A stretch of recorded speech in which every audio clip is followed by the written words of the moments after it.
I've decided to re-record this video, mostly because I wasn't happy with it, and I didn't really have a structure for how I wanted to lay out all the details in this video, so hopefully now that I have ended up completely screwing up the first recording, I will have more of an idea what I want to talk about in this one. So the main subject for this video will be TNT. This will be episode 5 of the Cannoning from the Ground Up series. I did plan to use a script for this video. I did try recording with a script as well, but it just sounded so much worse than me freehanding it. I don't know how that was possible. It just was. So I guess I'm just going to keep freehanding these videos and just hoping this, the content that I talk about and just how it all flows is going to be better. Sort of like a lecture for like university or something. So in a nutshell, this video is just going to be some basic coverage of TNT. So TNT, you will see, is a solid block in its first form. So you can see there, that's a solid block. You can jump on it, you can move around it, you can stack it, just like dirt, just like anything else. However, the key function of TNT is the fact that it can be lit.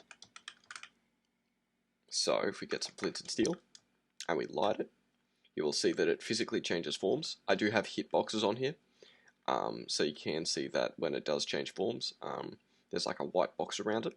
That is simply just denoting that it is an entity now. So when it turns into an entity, it is then able to be affected by gravity, and it is then also able to be moved around by other entities, such as more pieces of TNT. So we light that there, you will see that that actually nudges it just the tiniest bit. I'll wait a little bit more on this one, just so it's easier to see. Boom. See that little toss there?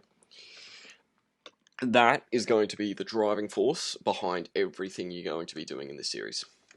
So, sort of as just a very, very quick recap, TNT will stay as a solid block until either it is powered by redstone, until it's lit by, say, flint and steel, or both flame. Apart from that, I think that's the only two ways it can be lit. I think lightning might also be able to light it. Fire can light it. Lava cannot light it. So for the most part, it is pretty stable, I guess. Like, it won't go off like due to you dropping sand on it or anything. It'll only go off when you light it, if it catches fire, that sort of thing. So usually it is pretty good with that. So with that being said, we'll talk about the actual explosion that results from lighting it. So when you do place a piece of TNT, and you do light said piece of TNT, there is a 4-second fuse length.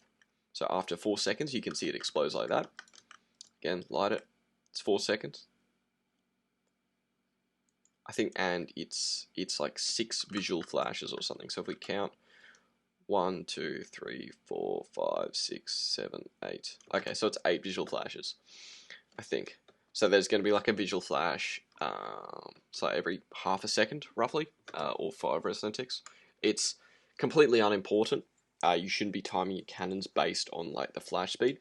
You should just be timing them based on the total fuse length of the TNT. So, we'll talk about some cases with TNT. So you can see that TNT, it does damage. The more TNT in a certain area, the more damage it will do. So I think TNT has an explosion radius of, it's 7 blocks or something. So we go 1, 2, 3, 4, 5, 6, 7.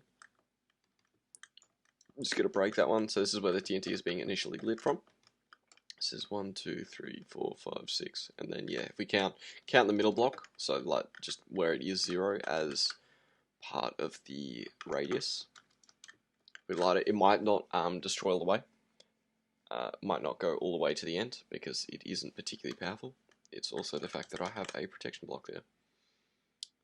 Okay, we just use diamond. So there's some different types of blocks or different uses for blocks in crystal. There's a common block called a protection block, where anything above that, above or below that block, will not take any damage from TNT. You can see that there, like raised bedrock is one of those protection blocks.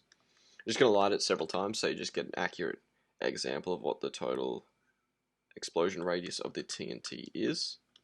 Should be about 7 blocks, roughly. You can see visually as well, the hole around the bottom's getting wider. Because these, like the blocks like right on the outside, are basically getting sort of shielded by the blocks in front of them, and it might also be something to do with durability. That was more. Yeah, you can see that block there broke. So if I light this like 1,000 times or something, what I might actually do is I might just light a column of TNT. This has gone like horribly wrong already. Yeah, that did not work at all. Let's try that again. There we go. So we got 4 pieces of TNT there now, all timed differently.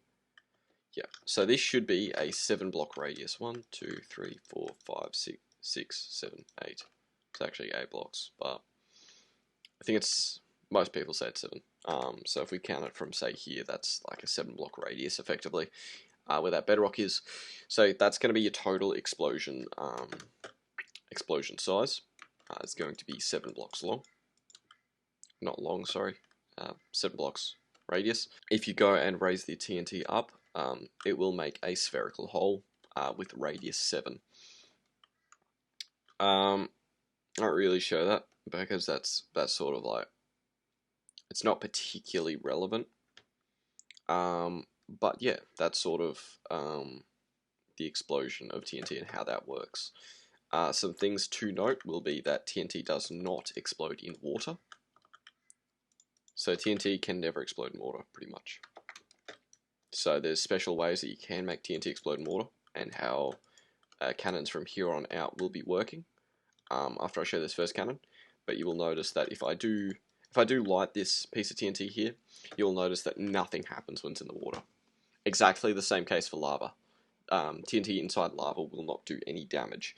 So the trick there, hint hint, a bit for the future, is you actually need to get the TNT within a solid block. I won't cover that this video.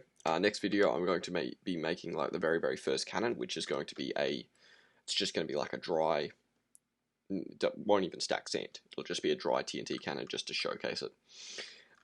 With that being said, I think that pretty much sums it up for this video. It's just a nice quick one, nice little rundown on TNT. The main things that you need to note: TNT does no damage in water or lava. TNT affects other pieces of TNT, depending on where those 2 pieces of TNT are positioned. TNT becomes an entity when it is lit. And yeah, that's pretty much it. Apart from that, there's nothing else really to discuss in this video. I'm not sure how well this one's gonna come out. I didn't really plan this one out particularly well. But hopefully the birds are going to be quieter, mic's going to be a bit clearer. So yeah, I'll see you all in the next video, which will be the first practical video of this series.